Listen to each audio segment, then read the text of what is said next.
Les téléphones d'aujourd'hui se plient comme un livre. Les écrans qui étaient autrefois durs et rigides se plient et s'étirent maintenant avec facilité. Cela semble sortir d'un film, mais c'est une réalité que l'on voit dans la rue.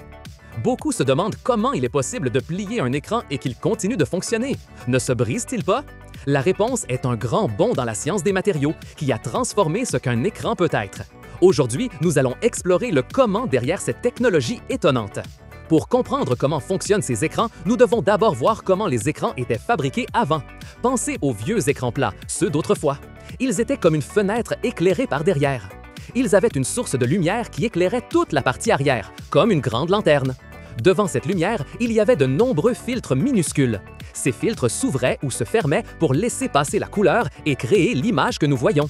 Cette méthode d'éclairage rendait l'écran épais et dur. Il fallait plusieurs couches pour fonctionner et bien sûr, une base en verre pour maintenir le tout en place. Le verre, comme nous le savons, est solide, mais il ne se plie pas, il se brise. Pour qu'un écran puisse se plier, les scientifiques avaient besoin d'une nouvelle idée, quelque chose qui éliminerait le besoin de cette lanterne arrière et de tant de couches. C'est ainsi qu'ils se sont concentrés sur les diodes électroluminescentes organiques. Les diodes électroluminescentes organiques sont une grande avancée. Imaginez que chaque point de couleur sur votre écran, chaque pixel, soit une minuscule ampoule qui s'allume et s'étincelle. C'est ce que font les diodes électroluminescentes organiques. Ces diodes électroluminescentes organiques sont fabriquées à partir de matériaux très spéciaux. Lorsque l'électricité les traverse, elles brillent de leur propre lumière. Chacune peut émettre sa propre couleur, rouge, verte ou bleue, sans l'aide d'aucune lumière de fond. Ainsi, un écran à diode électroluminescente organique est beaucoup plus fin que les anciens écrans. Il n'a pas besoin de cette couche de lumière arrière ni de la plupart des filtres qu'il y avait avant. L'image est plus nette et les couleurs sont plus vives. Cette capacité des diodes électroluminescentes organiques à créer leur propre lumière est le premier grand secret des écrans flexibles. Sans la nécessité d'une source de lumière arrière rigide, l'écran devient beaucoup plus simple à fabriquer. Mais même avec les diodes électroluminescentes, la question demeure. Comment s'assurer que l'écran ne se brise pas s'il est plié, s'il était traditionnellement monté sur du verre? Ce fut le prochain grand défi. Le verre est transparent et résistant, c'est pourquoi il était tant utilisé dans les écrans. Mais son grand problème est qu'il ne supporte pas le pliage. Si vous essayez, crac, il se brise en 1000 morceaux. Pour les écrans flexibles, les ingénieurs ont dû dire adieu au verre comme base.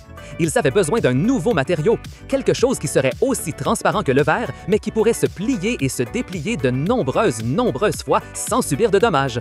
Ils ont trouvé la réponse dans un type de plastique très spécial. Ce plastique s'appelle la polyimide. La polyimide est un polymère, c'est-à-dire un matériau composé de longues chaînes de molécules. Les scientifiques ont réussi à fabriquer la polyimide en feuilles incroyablement fines. Pensez à un film plastique alimentaire, mais infiniment plus résistant, transparent et durable.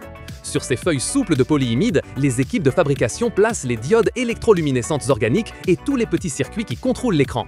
La polyimide est le support, la base de l'écran.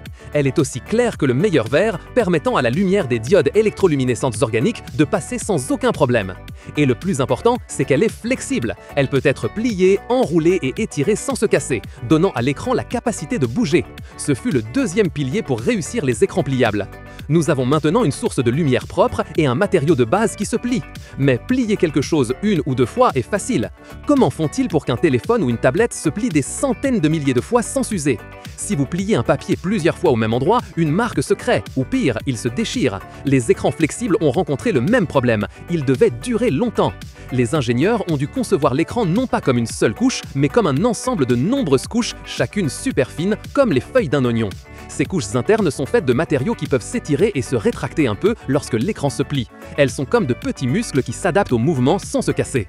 De plus, l'écran est doté de films protecteurs spéciaux sur sa surface. Ce sont des couches très fines, presque invisibles, qui le protègent des rayures et aident la zone de pliage à rester lisse. Mais un élément crucial est la charnière. La charnière n'est pas seulement la pièce qui unit les deux parties du téléphone, c'est un système très complexe, créé avec une ingénierie précise. Les charnières de ces appareils sont conçues pour distribuer la force de pliage. Elles ne permettent pas qu'un seul point de l'écran subisse toute la pression.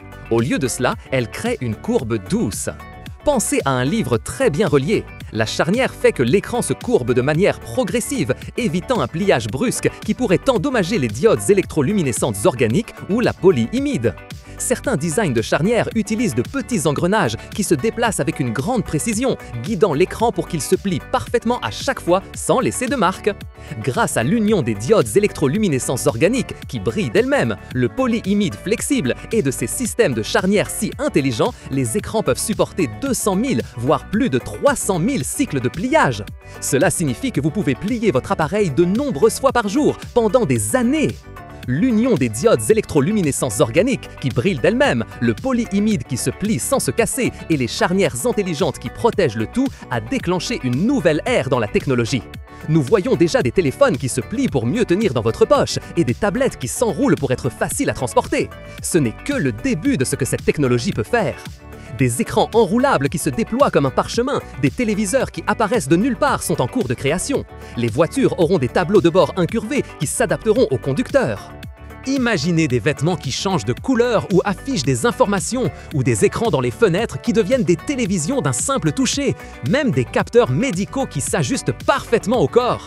Les écrans flexibles créent un monde où la technologie n'est pas rigide et carrée, mais fluide, personnelle et s'adapte à nous. C'est un pas de géant vers un avenir incroyable.